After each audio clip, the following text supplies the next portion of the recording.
सामने बैठा है। इनके कलम की ताकत, संपादक जी के कलम की ताकत, व्यापारी के कलम की ताकत, एक आदरणीय कमिश्नर साहब के कलम की ताकत, एक सिग्नेचर क्या ताकत रखती है।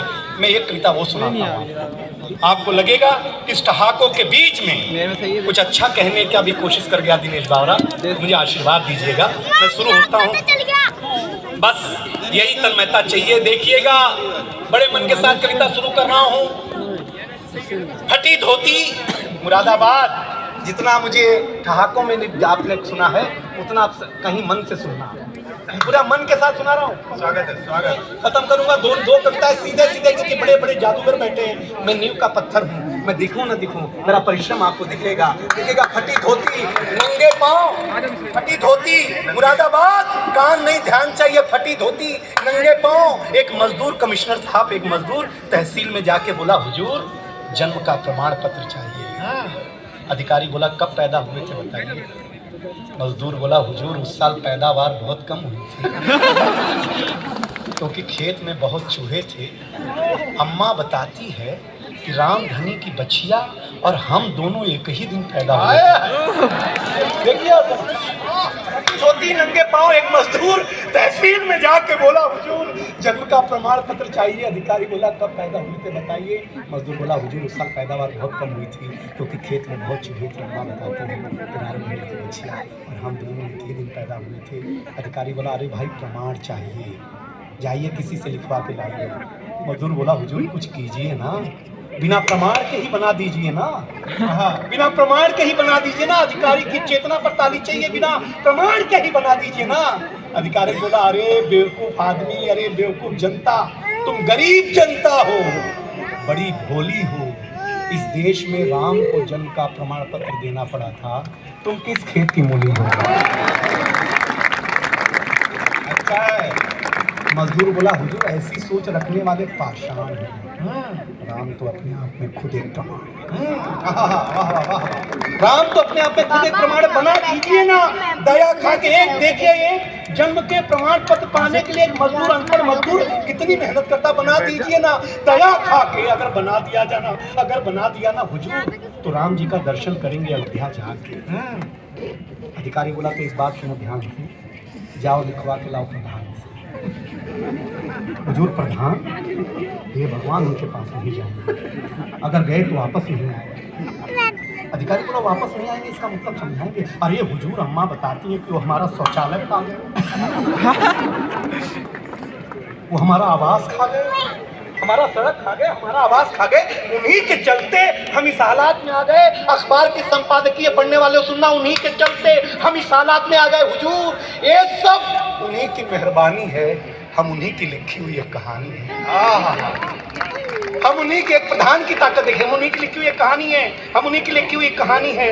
हुजूर ये मजदूर आपके सामने गिड़गिड़ाएगा, हाथ जोड़ेगा, आप खुद ही सोचिए ना, ये सब कुछ जो खा गया वो क्या मुझे जिंदा छोड़ेगा।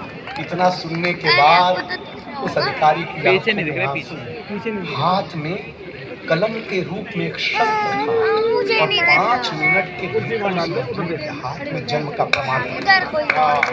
ये ताकत होती है। और नौजवानों, ये कॉलेज परिसर में फंसाने के लिए मेरे में देखिए, मैं जिस स्कूल में पढ़ा, एक बार इंस्पेक्टर साहब जांच करने आए तो खचाखच कमिश्नर साहब बच्चे देखे स्कूल। हैरान तो कि हमारे यहाँ उत्तर प्रदेश में बच्चे होते नहीं, सीधे बाप। एक बच्चे को खड़ा किया, बताओ तुम्हारे प्रदेश का मुख्यमंत्री कौन। बच्चे ने कहा, रामलाल यादव। इंस्पेक्टर ने बोला, ये कौन है बे। बच्चे ने कहा, मेरे पिताजी का नाम है, 5 साल से घर नहीं आए तो मुझे लगा यही होंगे। डांटा उसने, बोले क्या करते तुम्हारे प्रदेश के मुख्यमंत्री का नाम नहीं मालूम है। बच्चे ने कहा, मास्टर जी असली बात यह है कि हम असली स्टूडेंट हैं ही नहीं, हम तो यहाँ भेड़ बकरी चरा रहे थे। साहब आए, बोले क्लासरूम में बैठ जाओ, शाम को 10-10 रुपया मिलेगा। अब ये बताओ तुम दोगे कि कोई और देगा। सर वो भन्ना गया इंस्पेक्टर, उसने मास्टर को डांटना शुरू। क्या करते हो, बच्चे असली नहीं है। मास्टर ने कहा, देखो साहब असली तो हम खुद ही नहीं है, असली हमारे चाचा जी वो मुकदमा लड़ने गए हैं। उन्होंने बोला, जा संभालने के चक्कर में हम पहली बार स्कूल आए हैं। अब इंस्पेक्टर का माथा एकदम सब लाल हो गया। वो हेडमास्टर की कैबिन में गया, बोला सरकार इस बात की तनख्वाह देती है आपको? बच्चे असली नहीं, मास्टर असली नहीं है। तो हेडमास्टर साहब ने 10,000 की गड्डी निकाली, इंस्पेक्टर के हाथ पे रखी, बोला देखो साहब असली तो मैं भी नहीं हूँ, असली मेरा बड़ा भैया वो खेत में काम कर रहा है। उन्होंने बोला कि इंस्पेक्टर आएगा उसके हाथ में 10,000 की नोट रख देना, बिना कुछ बोले सारी फाइलों पे साइन करके निकल लेगा। अगर व्यंग हाथ से दोनों मिल जाए तो बताना। इंस्पेक्टर ने 10,000 रुपया लिया और बोला देखो ये तो मैं था कि जो 10,000 में मान गया, कहीं असली वाले साहब आते हैं। और इसके बाद वाली बात पर पूरा हाथ खड़ा हो जाएगा, क्योंकि उत्तर प्रदेश था। तो इंस्पेक्टर से हेडमास्टर ने कहा कि इंस्पेक्टर साहब आपको समझना चाहिए, जिस स्कूल में इतनी सारी चीजें नकली हों वहां मैं नोट असली कैसे रख सकता हूं? डॉक्टर साहब का सानिध्य मिलता है तो ऐसी जनता मिलती है। देखिए आज कैंसर से भी बड़ी बीमारी हमारे घर में पनप रही है, उसके खिलाफ एक कविता सुनाता हूँ। आप ताली बजा करके आदेशित कर दे तो मैं कविता सुनाने की पूरी जनता सुनना, मेरे मन की कविता अपने मन के साथ सुनाता हूँ। सूरज तेजी से ढल रहा है, जमाना रोज बदल रहा है। मुरादाबाद वालों अगली लाइन व्यंग समझ में आए तो बताना है। सूरज तेजी से ढल रहा है, जमाना रोज बदल रहा है। एक संत ने, एक फकीर ने टीवी पे प्रवचन देते हुए कहा कि अगर आप मोह माया से दूर रहना चाहते हैं तो मुझे लाइक कीजिए, साथ में मेरा YouTube चैनल सब्सक्राइब कीजिए। साथ में मेरा YouTube चैनल है, कोने भी सुने, साथ में मेरा YouTube चैनल सब्सक्राइब कीजिए। आज नहीं तो कल होना चाहता है। नेता, अभिनेता, आम खास हर कोई वायरल होना चाहता है। जो पुरानी पीढ़ी बैठी वो सुन के बताए, हर एक वायरल होना चाहता है। पहले मेरा बच्चा, इस मोबाइल की दुनिया ने कमाल कर दिया है, हमारा बुरा हाल कर दिया है, हमारा बुरा हाल कर दिया है। पहले मेरा बच्चा घर से बाहर जाता था तो मेरा जी घबराता था, घड़ी पे नजर रहती थी, समय पे नहीं आता था तो मैं पड़ोस में पूछने चला जाता था। लेकिन अब मैं लाचार हूँ, बेकार हूँ, क्योंकि खुद के ऊपर खुद का बस नहीं चल रहा है। मेरी आंखों के सामने मोबाइल मेरे बच्चे को निगल रहा है। न मैं चिल्ला रहा हूँ, न किसी को बुला रहा हूँ। इस घटना ने मुझे परेशान कर दिया है मुरादाबाद वालों, इस घटना ने मुझे परेशान कर दिया है। अभी मैंने अपने बच्चे का बचपन देखा भी नहीं, किस मोबाइल की दुनिया ने उसे जवान। आपकी तालियां कम है तो भी चल जाएगा काम मेरा। अच्छा परेशान कर दिया। ये मोबाइल जिसका भी आविष्कार है उसका सम्मान है, क्योंकि इसका हमारे जीवन में बड़ा योगदान है। लेकिन इसके भीतर के कुछ आविष्कारों ने हमें भोगी बना दिया है। शरीर तो शरीर, मनोरोगी बना दिया है। इसने हमारा सुकून छीना है, हमारा संस्कार छीना है। अगली पंक्ति आपके आंगन से छीन के लाया हो तो इस बच्चे को आशीर्वाद मिले। इसने हमारा सुकून छीना है, हमारा संस्कार छीना है। एक साथ बैठ के बतियाने वाला परिवार आया है। बहुत अच्छे। इसने छीना है नई किताब की सुगंध को। इसने छीन लिया है निमंत्रण पत्र पर हल्दी की गंध को। इसने घूंघट छीना है, हर रात छीना है, चैट की आड़ में संवाद छीना है। दुनिया तुम्हें कुछ अजीब सा परोसा है, आज हमें गुरु से ज्यादा गूगल पे भरोसा। दुनिया तुम्हें आज हमें कुछ अजीब सा परोसा, गुरु से ज्यादा गूगल का भरोसा है। अंतिम 4 पंक्ति में मुझे विदाई चाहिए, देखता हूँ कैसी देती है ये मुरादाबाद की जनता। गूगल पे भरोसा है। अगर आप चाहते हैं अपने आप को बचाना तो आपको इस 4 इंच की वस्तु से थोड़ा दूर, मैं पूरा नहीं कह रहा, थोड़ा दूर होगा जाना, वरना जिंदगी के जज्बात खो देंगे, हरे भरे एहसास खो देंगे। अब ये निर्णय आपका है कि आपको कैसे रहना है, कैसे जीना है। लेकिन एक दिन घर के किसी कोने में बैठकर जरूर सोचिएगा इस मोबाइल की दुनिया ने आपसे क्या क्या छीना है। बहुत अच्छे क्या छीना। और अंतिम 2 पंक्ति पर मेरी विदाई, मुझे आंचल भर चाहिए, मन भर चाहिए। क्या क्या छीना है। मुरादाबाद अपने हौसले को बुलंद करना सीखिए। मोबाइल चलाना तो सीख लिया है, थोड़ी देर बंद करना सीखिए। बहुत मजा। आपने बहुत दिनेश बावरा के लिए तालियां बजाई। एक बार मेरे कहने पर आप जोरदार तालियां बजाओ। आज के अमर उजाला के ऋषिकेश जैन के प्रोग्राम में बस एक समस्या है जो आपको आने वाली है, वो ये है कि आपको ये पता नहीं चल पाएगा कि ये वाला कभी ठीक था कि इससे अगला वाला ठीक है, क्योंकि आपने चुने ही ऐसे हैं। लेकिन मैं इस बात के लिए दिनेश को आशीर्वाद देता हूँ, शुभकामना देता हूँ कि इसने ये कविता 5 साल पहले लिखी है और मैं तब कहता था कि नहीं ऐसा थोड़ी होगा। और आजकल मैं देखता हूँ कि मोबाइल के एडिक्शन से बाहर निकालने के लिए सेमिनार्स हो रहे हैं, ओरिएंटेशंस हो रहे हैं, लोग रिजॉर्ट्स में जा रहे हैं जहां मोबाइल जमा कराए जा रहे हैं, सब लोग सोचते हैं। तो बहुत अद्भुत बात कही। और ये मोबाइल पे हमें लोग यूट्यूब पर सुनते हैं, अलग अलग जगह सुनते हैं, लेकिन ये जो संपर्क है आँख में आँख देखने का, हमारे प्रिय भाई कमिश्नर साहब के आगमन पर जो उसने तुरंत से अपना एक संस्करण जोड़ के सुनाया, ये मोबाइल में घटित नहीं हो सकता, ये केवल मंच पर घटित हो सकता है। और वो अच्छा रहा कि कलेक्टर साहब शैलेंद्र जी चुपचाप चले आए, वरना तो उन पे भी एक जोड़ता। वो बड़े प्रसन्न है कि मैं बच गया। अब मैं जिस कवि को बुला रहा हूँ वो चेतना का कवि है, राष्ट्र जागरण का कवि है। इस देश में बहुत सारी समस्याएं हैं, बहुत सारी चीजें हैं, लेकिन उसके बाद भी ये देश अद्भुत है अपने संस्कार, अपने इतिहास, अपने संस्मरणों के कारण। उनको भी याद करते चलिए। समस्याएं तो हैं ही, उन पर सब चर्चा करते ही हैं। औरैया से एक वीर रस का, जागरण रस का कवि आया है, अजय अंजाम। मैं उससे विशेष रूप से उसकी एक कविता राजस्थान से है, एक ऐसे संदर्भ से है जिसको सुनकर मन प्राण पशु पक्षी सब प्रसन्न होते हैं। मैं चाहूँगा उसे वो अवश्य सुनाए। बड़ा अच्छा कवि है, उसे डूब कर सुनिए, ध्यान से सुनिएगा और अब बताइएगा कि सचमुच जवान महफिल में कितने लोग हैं जिनकी ध्वनियों में और जिनकी धमनियों में, दोनों में भारत प्रतिगुंजित होता है, प्रतिबिंबित होता है। इसलिए एक बार जोरदार तालियों के साथ अजय का स्वागत करिए। अजय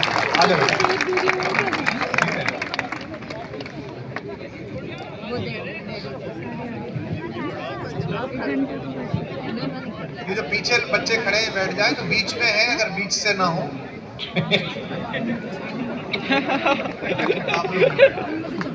मंच की अधिष्ठात्री और स्वर की पितात्री मां शारदा के चरणों में प्रणाम निवेदित करता हूँ। बहुत ही महनीय मंच है, मेरे सपनों का, मेरे ख्वाबों का मंच है। पहली बार जिंदगी में इतनी बड़ी पब्लिक के साथ समक्ष और डॉक्टर कुमार विश्वास के निर्देशन में, उनके मार्गदर्शन में, उनके संचालन में कविता पढ़ रहा हूँ। आप समझ सकते हैं मेरी मनोदशा क्या होगी, मेरी भावना क्या होगी। मेरा थोड़ा सा सपोर्ट कर दीजिएगा। मैं कोशिश करता हूँ कि जिस कार्य विशेष के लिए अमर उजाला में ये कार्यक्रम किया, मैं उसमें अपने आप को सही कर पाऊँ। 4 पंक्तियों से निवेदित करता हूँ। देश में वो देशभक्ति का उबाल दीजिए माँ, देशभक्ति के दिलों में ज्वाल लगने लगे। देश में वो देशभक्ति का उबाल दीजिए माँ, देश प्रेम की दिलों में ज्वाल लगने लगे। कर्म से अखंड और धर्म से प्रचंड आज हर युवा ही लाल बाल पाल लगने लगे। अरे बेटियों को शक्ति का वो बीज मंत्र दीजिए। हमने अमर उजाला में पढ़ी, 72 टुकड़े हो गए, कार के नीचे घसीटी गई। तब एक निवेदन करता हूं अपनी स्वर की पदार्थ से, देश में वो देशभक्ति का ज्वाल दीजिए माँ, देश प्रेम की दिलों में ज्वाल लगने लगे। कर्म से प्रचंड और धर्म से अखंड आज हर युवा ही लाल बाल पाल लगने लगे।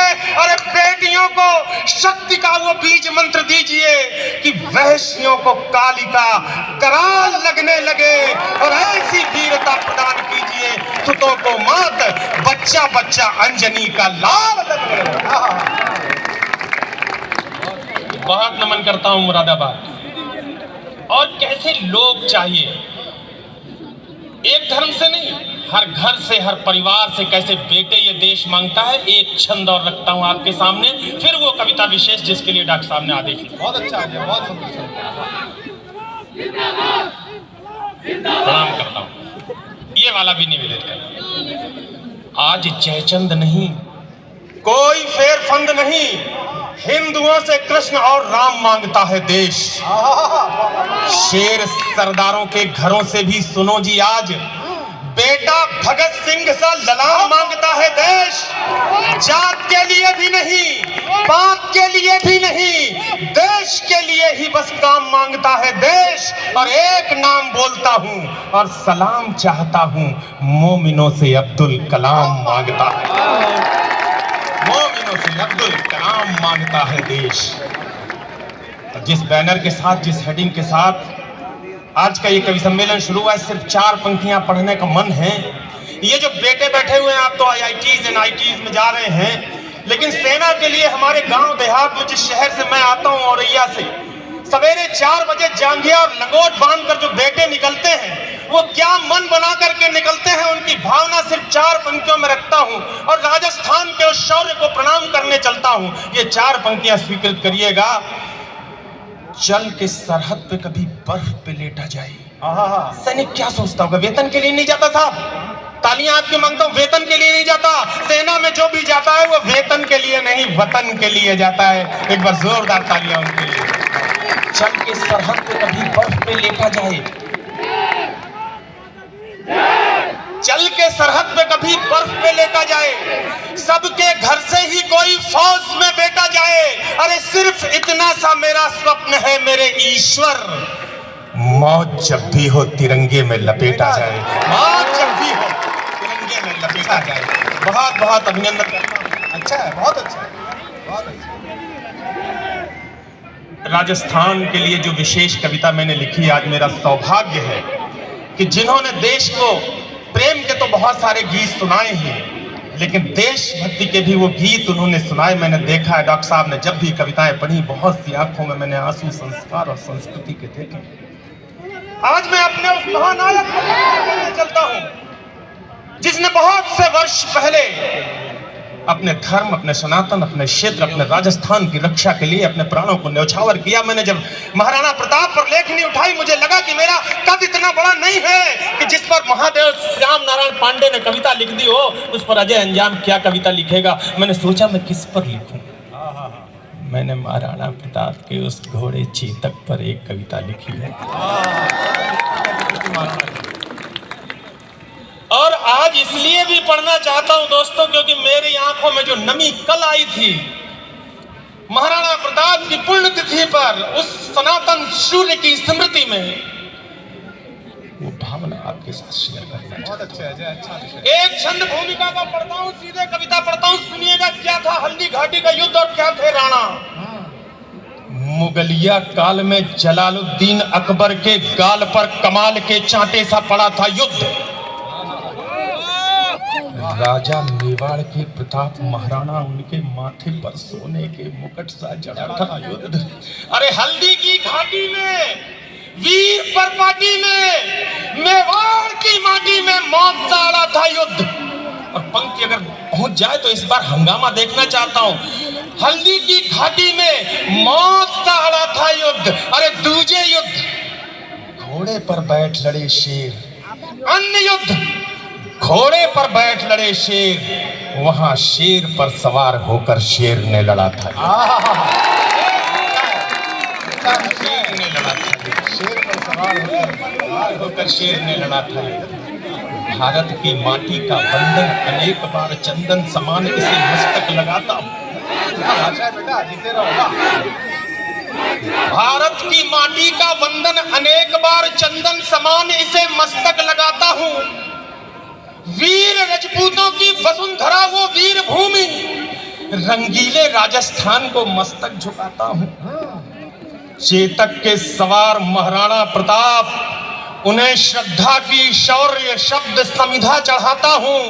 तालियों की गूंज से हौसला बढ़ाओ आप, चेतक की टापों की गूंज सुनवाता हूं, चेतक की टापों की गूंज सुनवाता हूं।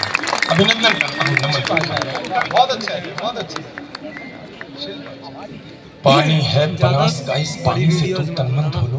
बनास एक नदी है दोस्तों, जो लोग राजस्थान को जानते हैं, इतिहास को जानते हैं, भूगोल को जानते हैं, उन्हें पता है कुंभलगढ़ और चित्तौड़ के किले के पास से बहती वो नदी